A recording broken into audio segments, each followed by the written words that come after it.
A Study in Scarlet, written by Sir Arthur Conan Doyle, read by M.Y. Lau. Part 1, being a reprint from the reminiscences of John H. Watson, M.D., late of the Army Medical Department. Chapter 1, Mr. Sherlock Holmes. In the year 1878, I took my degree of Doctor of Medicine of the University of London and proceeded to Netley to go through the course prescribed for the surgeons in the army. Having completed my studies there, I was duly attached to the 5th Northumberland Fusiliers as assistant surgeon. The regiment was stationed in India at the time, and before I could join it, the Second Afghan War had broken out. On landing at Bombay, I learned that my corps had advanced through the passes and was already deep in the enemy's country.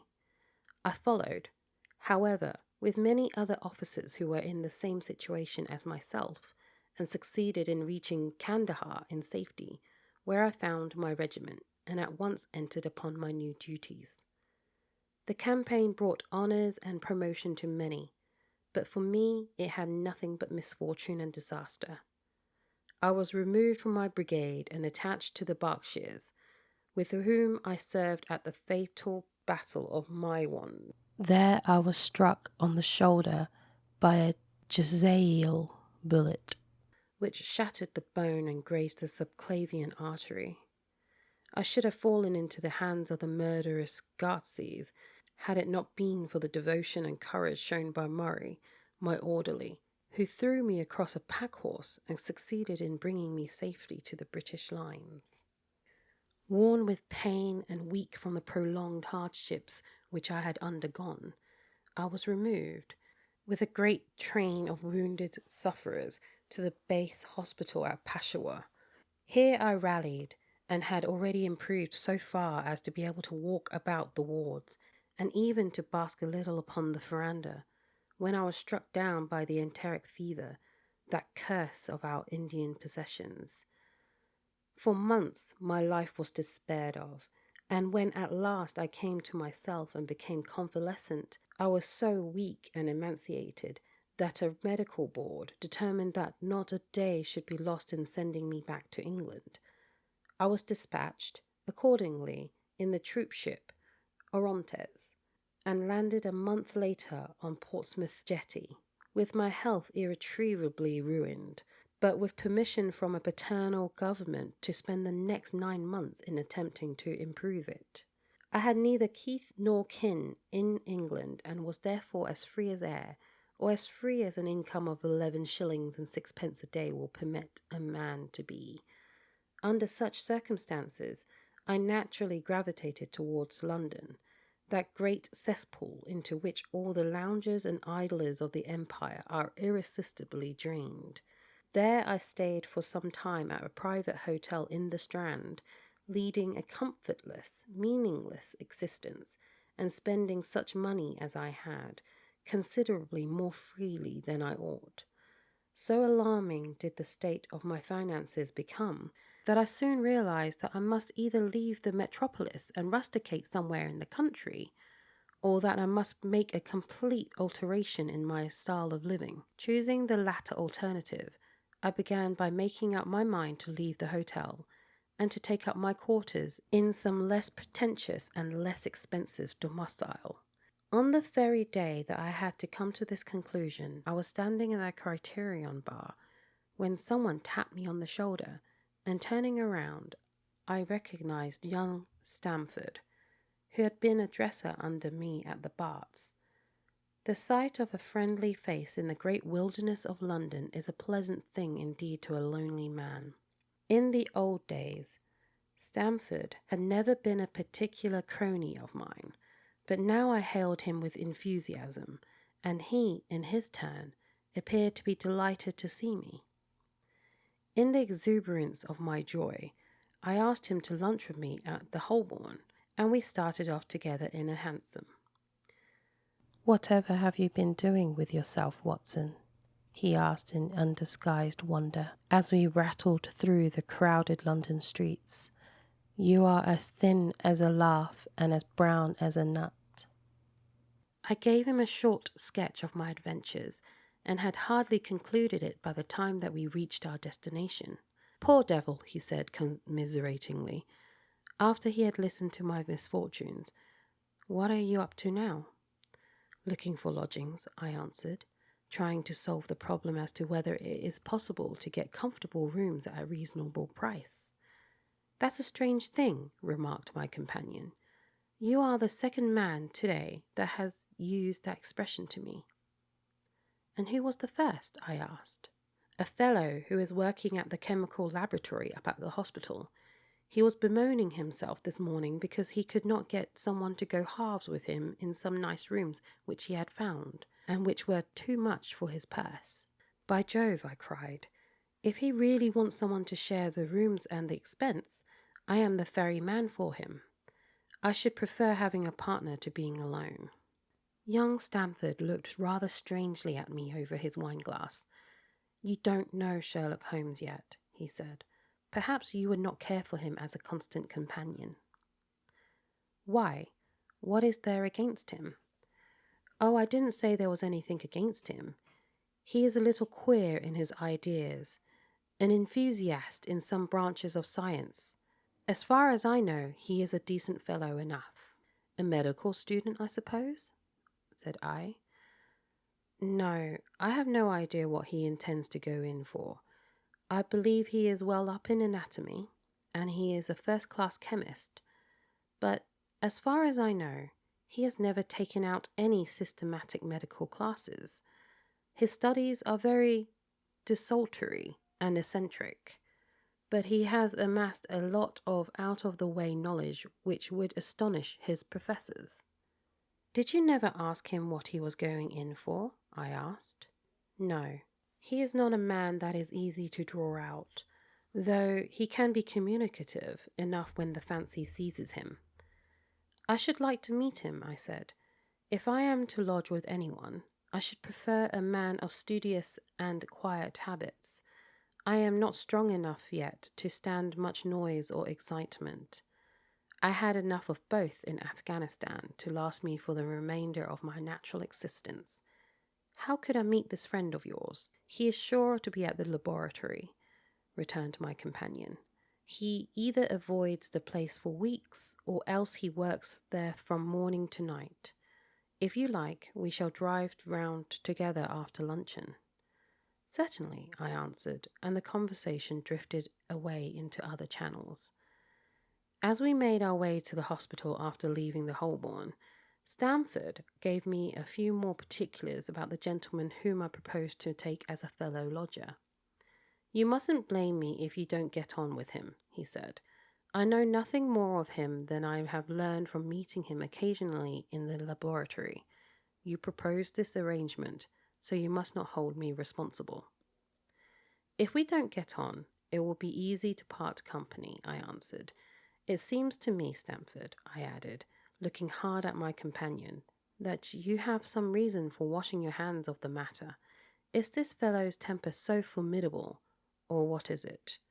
Don't be mealy-mouthed about it. It is not easy to express the inexpressible, he answered with a laugh. Holmes is a little too scientific for my tastes. It approaches to cold-bloodedness. I could imagine his giving a friend a little pinch of the latest vegetable alkaloid, not out of malevolence, you understand, but simply out of a spirit of inquiry in order to have an accurate idea of the effects.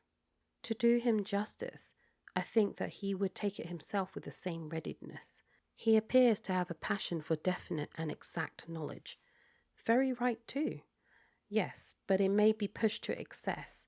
When it comes to beating the subjects in the dissecting rooms with a stick, it is certainly taking rather a bizarre shape. Beating the subjects? Yes, to verify how far bruises may be produced after death. I saw him at it with my own eyes.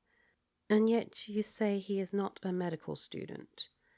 No, heaven knows what the objects of his studies are, but here we are, and you must form your own impressions about him. As he spoke, we turned down a narrow lane and passed through a small side door, which opened into a wing of the great hospital. It was familiar ground to me, and I needed no guiding as we ascended the bleak stone staircase and made our way down the long corridor with its vista of whitewashed wall and dun-coloured doors. Near the further end, a low-arched passage branched away from it and led to the chemical laboratory. This was a lofty chamber, lined and littered with countless bottles. Broad, low tables were scattered about, which bristled with retorts, test tubes, and little Bunsen lamps, with their blue flickering flames. There was only one student in the room, who was bending over a distant table absorbed in his work. At the sound of our steps, he glanced round and sprang to his feet with a cry of pleasure. "I found it! I found it!" he shouted to my companion, running towards us with his test tube in his hand. "I have found a reagent which is precipitated by hemoglobin and by nothing else." Had he discovered a gold mine?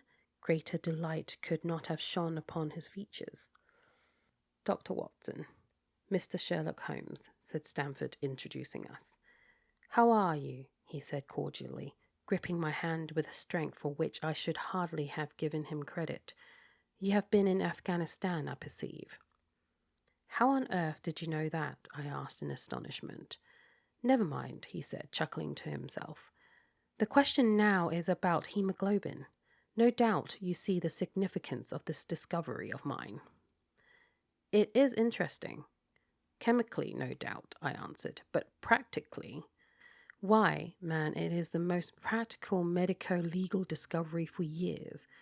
Don't you see that it gives us an infallible test for bloodstains? Come over here now." He seized me by the coat sleeve in his eagerness and drew me over to the table at which he had been working. "Let us have some fresh blood," he said, digging a long bodkin into his finger and drawing off the resulting drop of blood in a chemical pipette. "Now I add this small quantity of blood to a litre of water. You perceive that the resulting mixture has the appearance of pure water. The proportion of blood cannot be more than 1 in a million. I have no doubt, however, that we shall be able to obtain the characteristic reaction." As he spoke, he threw into the vessel a few white crystals, and then added some drops of transparent fluid. In an instant, the contents assumed a dull mahogany colour, and a brownish dust was precipitated to the bottom of the glass jar. "Ha, ha!" he cried, clapping his hands and looking as delighted as a child with a new toy. "What do you think of that?" "It seems to be a very delicate test," I remarked. "Beautiful, beautiful. The old Guiacum test was very clumsy and uncertain. So is the microscopic examination for blood corpuscles. The latter is valueless if the stains are a few hours old. Now, this appears to act as well whether the blood is old or new. Had this test been invented, there are hundreds of men now walking the earth who would long ago have paid the penalty of their crimes." "Indeed," I murmured. "Criminal cases are continually hinging upon that one point. A man is suspected of a crime months perhaps after it has been committed. His linen or clothes are examined, and brownish stains discovered upon them. Are they blood stains, or mud stains, or rust stains, or fruit stains, or what are they? That is a question which has puzzled many an expert. And why? Because there was no reliable test. Now we have the Sherlock Holmes test, and there will no longer be any difficulty."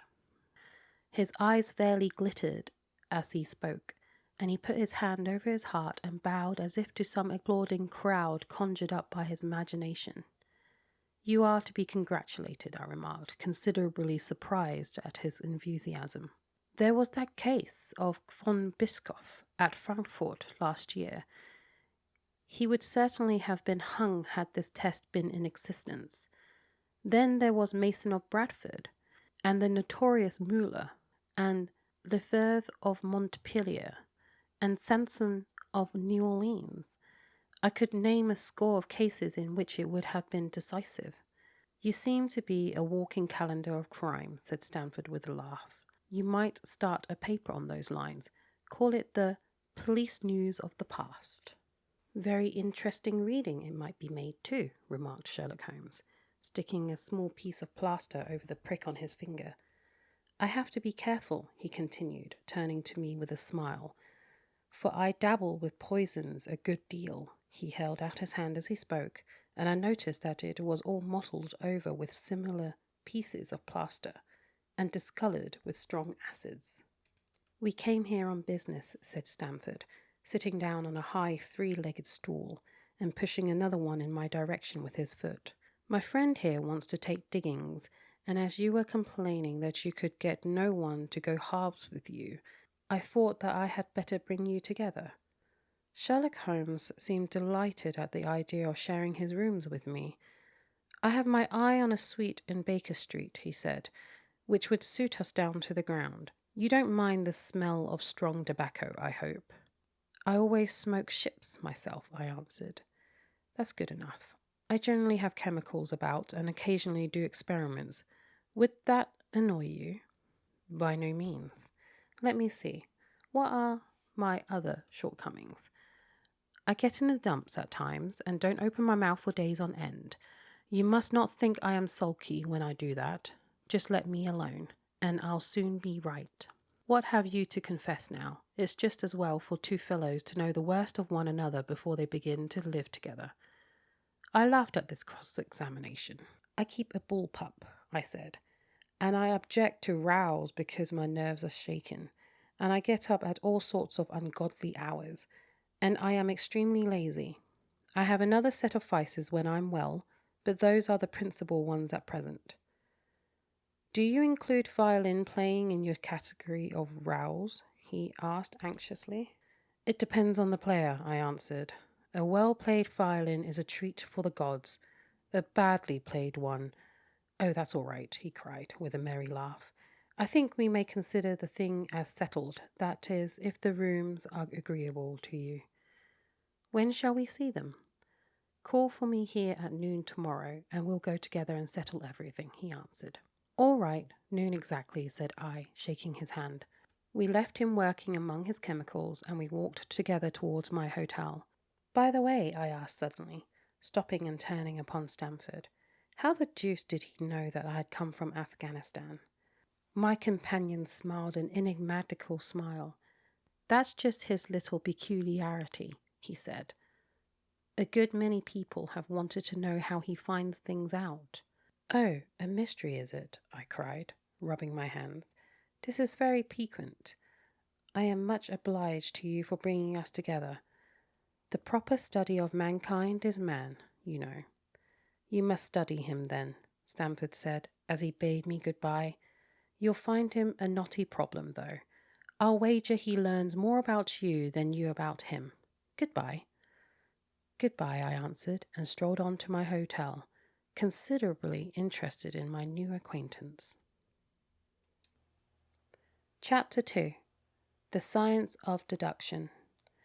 We met next day as he had arranged and inspected the rooms at number 221B Baker Street, of which he had spoken at our meeting. They consisted of a couple of comfortable bedrooms and a single large airy sitting room, cheerfully furnished and illuminated by two broad windows.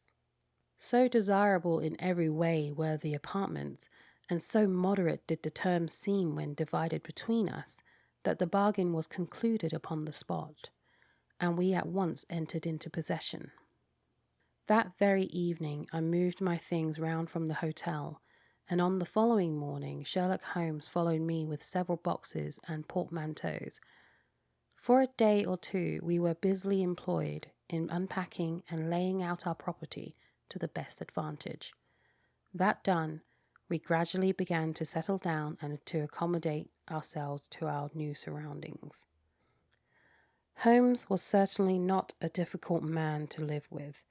He was quiet in his ways and his habits were regular. It was rare for him to be up after 10 at night, and he had invariably breakfasted and gone out before I rose in the morning. Sometimes he spent his day at the chemical laboratory, sometimes in the dissecting rooms, and occasionally in long walks, which appeared to take him into the lowest portions of the city. Nothing could exceed his energy when the working fit was upon him. But now and again a reaction would seize him, and for days on end he would lie upon the sofa in the sitting room, hardly uttering a word or moving a muscle from morning to night. On these occasions I have noticed such a dreamy, vacant expression in his eyes that I might have suspected him of being addicted to the use of some narcotic, had not the temperance and cleanliness of his whole life forbidden such a notion. As the weeks went by, my interest in him and my curiosity as to his aims in life gradually deepened and increased. His very person and appearance were such as to strike the attention of the most casual observer. In height, he was rather over 6 feet, and so excessively lean that he seemed to be considerably taller. His eyes were sharp and piercing, save during those intervals of torpor to which I have alluded, and his thin, hawk-like nose gave his whole expression an air of alertness and decision. His chin, too, had the prominence and squareness which mark the man of determination. His hands were invariably blotted with ink and stained with chemicals, yet he was possessed of extraordinary delicacy of touch, as I frequently had occasion to observe when I watched him manipulating his fragile philosophical instruments. The reader may set me down as a hopeless busybody when I confess how much this man stimulated my curiosity, and how often I endeavoured to break through the reticence which he showed on all that concerned himself. Before pronouncing judgment, however, be it remembered how objectless was my life, and how little there was to engage my attention. My health forbade me from venturing out unless the weather was exceptionally genial, and I had no friends who would call upon me and break the monotony of my daily existence. Under these circumstances, I eagerly hailed the little mystery which hung around my companion, and spent much of my time in endeavouring to unravel it. He was not studying medicine. He had himself, in reply to a question, confirmed Stamford's opinion upon that point. Neither did he appear to have pursued any course of reading which might fit him for a degree in science, or any other recognized portal which would give him an entrance into the learned world. Yet his zeal for certain studies was remarkable, and within eccentric limits his knowledge was so extraordinarily ample and minute that his observations have fairly astounded me. Surely no man would work so hard or attain such precise information unless he had some definite end in view. Desultory readers are seldom remarkable for the exactness of their learning. No man burdens his mind with small matters unless he has some very good reason for doing so. His ignorance was as remarkable as his knowledge.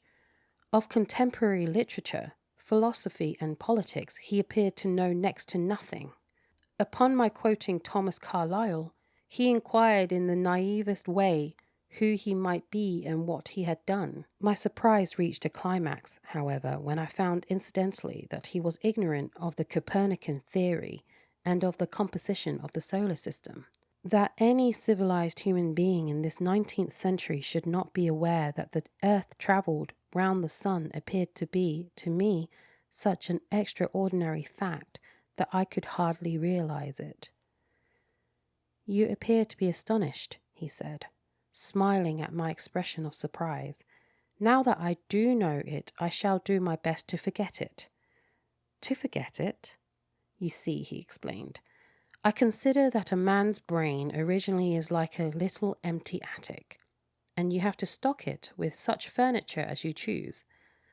A fool takes in all the lumber of every sort that he comes across, so that the knowledge which might be useful to him gets crowded out, or at best is jumbled up with a lot of other things, so that he has a difficulty in laying his hands upon it.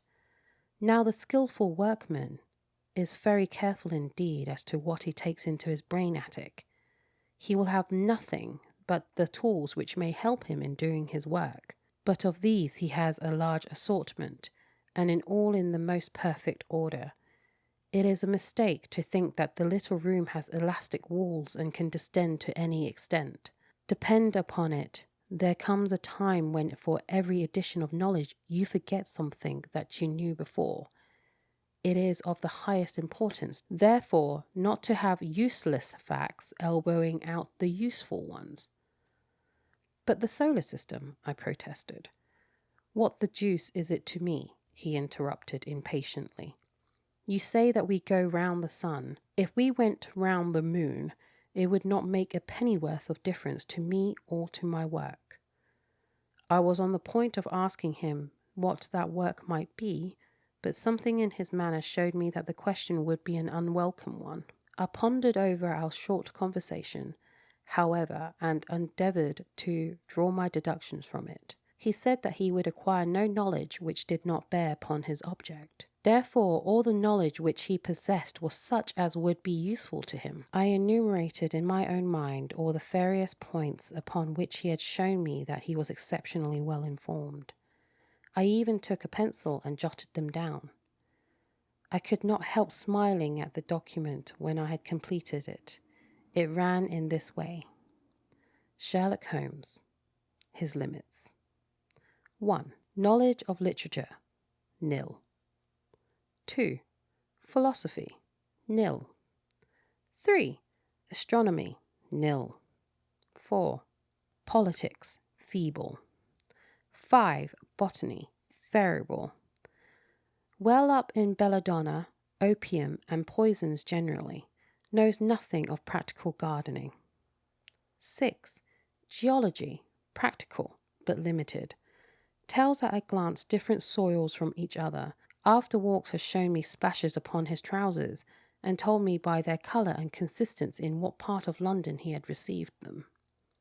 7. Chemistry, profound. 8. Anatomy, accurate but unsystematic. 9. Sensational literature, immense. He appears to know every detail of every horror perpetrated in the century. 10. Plays the violin well. 11. Is an expert single-stick player, boxer, and swordsman. 12. Has a good practical knowledge of British law. When I had got so far in my list, I threw it into the fire in despair. If I can only find what the fellow is driving at by reconciling all these accomplishments and discovering a calling which needs them all, I said to myself, I may as well give up the attempt at once. I see that I have alluded above to his powers upon the violin. These were very remarkable, but as eccentric as all his other accomplishments. That he could play pieces, and difficult pieces, I knew well, because at my request he has played me some of Mendelssohn's Lieder and other favourites. When left to himself, however, he would seldom produce any music or attempt any recognised air. Leaning back in his armchair of an evening, he would close his eyes and scrape carelessly at the fiddle which was thrown across his knee. Sometimes the chords were sonorous and melancholy. Occasionally they were fantastic and cheerful. Clearly they reflected the thoughts which possessed him, but whether the music aided those thoughts, or whether the playing was simply the result of a whim or a fancy, was more than I could determine. I might have rebelled against those exasperating solos, had it not been that he usually terminated them by playing in quick succession a whole series of my favourite airs as a slight compensation for the trial upon my patience. During the first week or so we had no callers, and I had begun to think that my companion was as friendless a man as I was myself. Presently, however, I found that he had many acquaintances, and those in the most different classes of society. There was one little sallow, rat-faced, dark-eyed fellow who was introduced to me as Mr. Lestrade, and who came 3 or 4 times in a single week. One morning a young girl called, fashionably dressed, and stayed for half an hour or more. The same afternoon brought a grey-headed, seedy visitor, looking like a Jew peddler, who appeared to me to be much excited, and who was closely followed by a slip-shod elderly woman. On another occasion, an old white-haired gentleman had an interview with my companion, and on another, a railway porter in his velveteen uniform. When any of these nondescript individuals put in an appearance, Sherlock Holmes used to beg for the use of the sitting room, and I would retire to my bedroom. He always apologized to me for putting me to this inconvenience. I have to use this room as a place of business, he said, and these people are my clients. Again, I had an opportunity of asking him a point-blank question, and again my delicacy prevented me from forcing another man to confide in me. I imagined at the time that he had some strong reason for not alluding to it, but he soon dispelled the idea by coming round to the subject of his own accord. It was upon the 4th of March, as I have good reason to remember, that I rose somewhat earlier than usual, and found that Sherlock Holmes had not yet finished his breakfast. The landlady had become so accustomed to my late habits that my place had not been laid, nor my coffee prepared. With the unreasonable petulance of mankind, I rang the bell and gave a curt intimation that I was ready. Then I picked up a magazine from the table and attempted to while away the time with it, while my companion munched silently at his toast. One of the articles had a pencil mark at the heading, and I naturally began to run my eye through it. Its somewhat ambitious title was The Book of Life, and it attempted to show how much an observant man might learn by an accurate and systematic examination of all that came in his way. It struck me as being a remarkable mixture of shrewdness and of absurdity. The reasoning was close and intense, but the deductions appeared to me to be far-fetched and exaggerated. The writer claimed by a monetary expression, a twitch of a muscle or a glance of an eye, to fathom a man's innermost thoughts. Deceit, according to him, was an impossibility in the case of one trained to observation and analysis. His conclusions were as infallible as so many propositions of Euclid. So startling would his results appear to the uninitiated that until they learned the processes by which he had arrived at them, they might well consider him as a necromancer. From a drop of water, said the writer, a logician could infer the possibility of an Atlantic or a Niagara without having seen or heard of one or the other. So all life is a great chain, the nature of which is known whenever we are shown a single link of it. Like all other arts, the science of deduction and analysis is one which can only be acquired by long and patient study, nor is life long enough to allow any mortal to attain the highest possible perfection in it. Before turning to those moral and mental aspects of the matter which present the greatest difficulties, let the inquirer begin by mastering more elementary problems. Let him, on meeting a fellow mortal, learn at a glance to distinguish the history of the man and the trade or profession to which he belongs. Puerile as such an exercise may seem, it sharpens the faculties of observation and teaches one where to look and what to look for. By a man's fingernails, by his coat sleeve, by his boot, by his trouser knees, by the callosities of his forefinger and thumb, by his expression, by his shirt cuffs. By each of these things a man's calling is plainly revealed. That all united should fail to enlighten the competent inquirer in any case is almost inconceivable. What ineffable twaddle, I cried, slapping the magazine down on the table. I never read such rubbish in my life. What is it? Asked Sherlock Holmes. What is it? Asked Sherlock Holmes. Why, this article, I said, pointing at it with my egg spoon as I sat down to my breakfast. I see that you have read it since you have marked it. I don't deny that it is smartly written. It irritates me, though. It is evidently a theory of some armchair lounger who involves all these neat little paradoxes in the seclusion of his own study. It is not practical. I should like to see him clapped down in a third-class carriage on the Underground and asked to give the trades of all his fellow travellers. I would lay 1,000 to 1 against him. You would lose your money, Sherlock Holmes remarked calmly.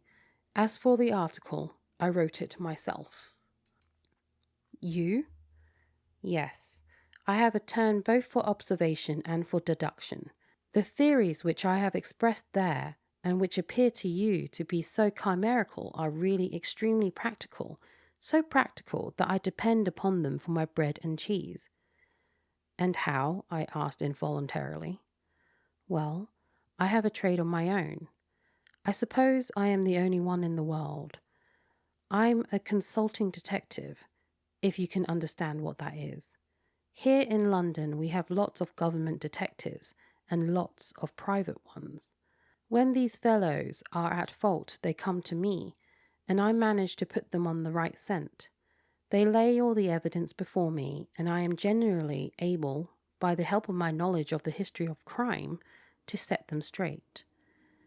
There is a strong family resemblance about misdeeds, and if you have all the details of 1,000 at your finger ends, it is odd if you can't unravel the 1,001st. Lestrade is a well-known detective. He got himself into a fog recently over a forgery case, and that was what brought him here. And those other people? They are mostly sent on by private inquiry agencies.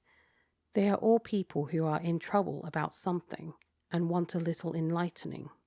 I listen to their story and they listen to my comments, and then I pocket my fee. But do you mean to say, I said, that without leaving your room you can unravel some knot which other men can make nothing of, although they have seen every detail for themselves? Quite so. I have a kind of intuition that way. Now and again a case turns up which is a little more complex. Then I have to bustle about and see things with my own eyes. You see, I have a lot of special knowledge which I apply to the problem, and which facilitates matters wonderfully. Those rules of deduction laid down in that article which aroused your scorn are invaluable to me in practical work. Observation with me is second nature. You appeared to be surprised when I told you on our first meeting that you had come from Afghanistan. You were told, no doubt. Nothing of the sort. I knew you came from Afghanistan. From long habit, the train of thoughts ran so swiftly through my mind that I arrived at that conclusion without being conscious of intermediate steps. They were such steps, however. The train of reasoning ran. Here is a gentleman of a medical type, but with the air of a military man. Clearly an army doctor, then. He has just come from the tropics, for his face is dark, and that is not the natural tint of his skin, for his wrists are fair. He has undergone hardship and sickness, as his haggard face says clearly. His left arm has been injured. He holds it in a stiff and unnatural manner. Where in the tropics could an English army doctor have seen such hardship and got his arm wounded? Clearly in Afghanistan. The whole train of thought did not occupy a second. I then remarked that you came from Afghanistan, and you were astonished. It is simple enough as you explain it, I said, smiling. You remind me of Edgar Allan Poe's Dupin. I had no idea that such individuals did exist out of stories. Sherlock Holmes rose and lit his pipe. No doubt you think that you are complimenting me in comparing me to Dupin, he observed. Now, in my opinion, Dupin was a very inferior fellow. The trick of his of breaking in on his friend's thoughts with an apropos remark after a quarter of an hour's silence is really very showy and superficial. He had some analytical genius, no doubt, but he was by no means such a phenomenon as Poe appeared to imagine. Have you read Gabriel's works? I asked. Does Lecoq come up to your idea of a detective? Sherlock Holmes sniffed sardonically.